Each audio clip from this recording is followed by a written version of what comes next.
Isang magandang umaga po sa ating lahat at palakpakan po natin ang Panginoon.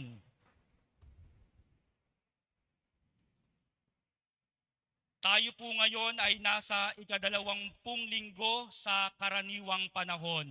At kung pinakinggan po nating mabuti yung mga pagbasa, lalo't higit yung Ebanghelyo, tayo po ay muling tinuturuan at pinapaalalahanan ng Panginoon na tunay na walang imposible sa Diyos, lalo't higit sa mga taong marunong magtiyaga na sinasamahan ng malalim at matibay na pananampalataya.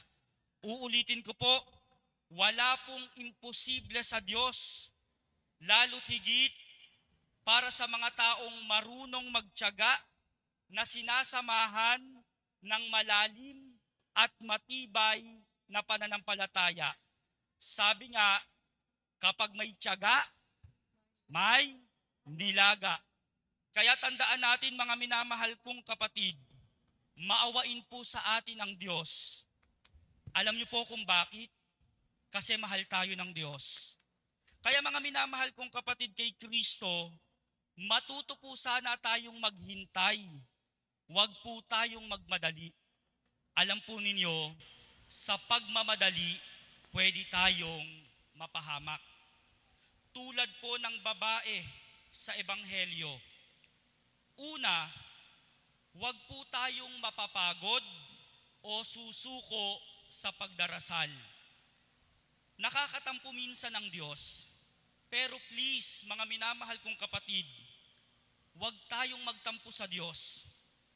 Pasasaan at pasasaan, diringgin din tayo ng Diyos. Amen?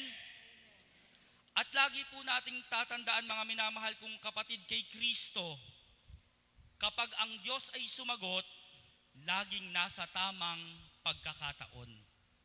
Pangalawa, huwag po tayong magmayabang sa Diyos at sa kapwa. Ito po ang tandaan natin. Hindi makakapasok ang grasya ng Diyos sa taong mayabang. Kaya mga minamahal kong kapatid, huwag tayong magmayabang sa Diyos at sa ating kapwa. Nang sa ganon, makapasok ang grasya ng Diyos sa ating buhay. Pangatlo at panghuli, maging totoo tayo sa ating sarili. Tandaan po natin, ang mahalaga sa Diyos, hindi natin ito matatago sa Kanya, ay yung nilalaman ng ating puso. Mga minamahal kong kapatid kay Kristo, nakikinig po si Jesus. Naaawa po sa atin si Jesus kasi mahal tayo ni Jesus. Magsitayo po ang lahat. Ipahayag natin ang ating pananampalataya.